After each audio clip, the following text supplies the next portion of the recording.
Buenas tardes, mi nombre es Inmaculada Concesión López Torralbo y a continuación vamos a ver la unidad 9 y 10 que corresponden con el módulo 5 titulado de sensibilización sistemática.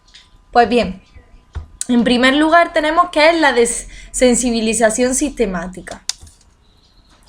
Pues es una de las técnicas pioneras en modificación de conducta propuesta por Wolf y una de las más difundidas, estudiadas y utilizadas en dicho ámbito. La desensibilización sistemática es una técnica dirigida a reducir la respuesta de ansiedad y las conductas motoras de evitación ante determinados estímulos. Por ejemplo, un supuesto básico. Pues existen determinados estímulos que generan de forma automática respuestas de ansiedad en las personas y se pretende que esos mismos estímulos provoquen a su vez de manera automática respuestas incompatibles con la ansiedad. Así impide tanto el desarrollo de la ansiedad como la puesta en marcha de la evitación. Por otro lado, Watson y Reiner en 1920 pues destacan con el caso del pequeño Arbel, que se basaba en las fobias que pueden aprenderse por un condicionamiento clásico. Por otro lado tenemos a Mary Conver-Young para la eliminación de las fobias con la aplicación de los principios del condicionamiento clásico. Young pues había demostrado con Peter que el intenso miedo del niño a los conejos podía eliminarse dándole su comida preferida en presencia del animal y acercándolo a este poquito a poco. Wall se basa en unas investigaciones sobre neurosis inducida en gatos. Siguiendo los mismos principios que Young, utilizó con éxito la ingestión de comida como respuesta antagónica de la ansiedad, mientras se acercaba progresivamente al gato con estímulos temidos. Por otro lado tenemos el procedimiento con humanos y Wall encontró dos problemas. Por un lado, la elección de la respuesta antagónica con la ansiedad y por otro, pedir a las personas con fobias que se expusieran a estímulos temidos. Dentro de los componentes básicos destacamos la utilización de la relajación como respuesta incompatible a la ansiedad y por otro lado la exposición graduada en imaginación al estímulo provocador del miedo. Por otro lado encontramos las bases teóricas y experimentales. Dentro de ellas encontramos que Wall realizó una serie de experimentos sobre la adquisición, generalización y eliminación de las respuestas condicionadas que constituyeron la base de la sensibilización sistemática. Hubo la adquisición de respuestas condicionadas.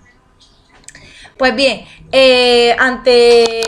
¿cómo funcionaba esto? Pues ante un sonido vibrante, los gatos de los dos grupos corren sin dirección definida, arañan el suelo y las paredes y se golpean la cabeza contra el techo, aúllan, etc.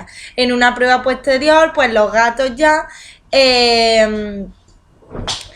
de dos grupos se presentaban con las siguientes conductas en relación a una jaula experimental. Es decir, los gatos evitaban entrar a la jaula experimental. Si se le introducía a la fuerza, incrementaba así su activación vegetativa, es decir, erizamiento del pelaje, tensión muscular, cierta respiración alterada, y no comían dentro de la jaula experimental aunque hubieran ayunado durante varios días. Dentro de la generalización de respuestas condicionadas, tenemos que Wall comprobó que los gatos presentaban estas respuestas no solo en el laboratorio donde había efectuado los experimentos de condicionamiento, sino también en otras habitaciones.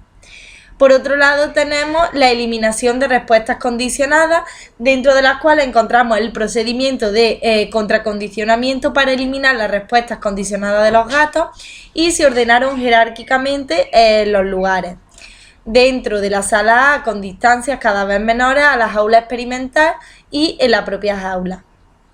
Pues bien, a continuación vamos a ver Wall, el creador de la desensibilización sistemática, y publica Psicoterapia por inhibición recíproca, que se basa en una jerarquía, en una relación, pero ambas no son necesarias, pero sí llegan a facilitar el proceso. Lo más importante es la mayor frecuencia y duración de las presentaciones. En cuanto a las aportaciones complementarias, distinguir la de Lomond, que se basa en la extinción, es decir, la disminución de la ansiedad por la exposición no reforzada a los estímulos fóbicos. Por otro lado, la de Lader y Matthew, que es más de habituación. Es decir, una disminución de la intensidad, frecuencia y duración de respuesta incondicionada, y la de Van Eegeren, que pues tiene en cuenta dos dimensiones. Por un lado, la inhibición antagónica y por otro lado, sin inhibición antagónica. Y hay una serie de efectos a corto plazo y a largo plazo. Pues bien, dentro de las aportaciones complementarias también distinguir pues, a Watt con la teoría bifactorial, que se basa en la habituación o en la sensibilización. También tenemos a Marx con la exposición, es decir, la exposición es la respuesta de la extinción y de la habituación de la respuesta de ansiedad. Y bueno, pues luego también están otros autores que se basan ya más pues, en el condicionamiento operante, basándose en reforzamientos positivos de la respuesta de aproximación y de afrontamiento, destacando el papel de las instrucciones y la terapeuta. Pues bien, dentro de los componentes de la sensibilización sistemática encontramos el procedimiento de la desensibilización, que se basa, uno, en la relación de la presentación gradual de los ítems, es decir, la investigación empírica pues ha probado que la presentación de jerarquías descendentes, que se debe empezar siempre de los más altos y descendiendo hacia menos. También puede producir ciertos efectos positivos. Y en segundo lugar, pues tenemos que en cuanto al papel de la relajación, se ha descubierto que no es necesario un nivel de relajación profundo, sino que basta pues con un nivel de calma, de tranquilidad para ser efectivo. La relajación es necesaria en la desensibilización si se dispone de un número de sesiones reducido, cuando la presentación de los ítems es corta, cuando la progresión de la jerarquía está controlada por el experimentador y cuando el sujeto fóbico presenta ansiedad alta.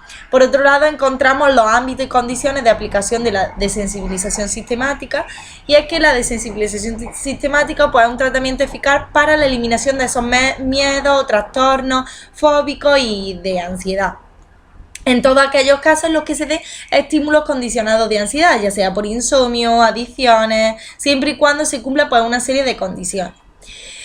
Pues condiciones como cuáles, pues que sean respuestas condicionadas a situaciones o estímulos específicos, que no se deban a creencias irracionales, que el sujeto no tenga más de 4 fobias, cosas así, o que el sujeto pueda imaginar escenas cuando se trate de la desensibilización sistemática en imaginación.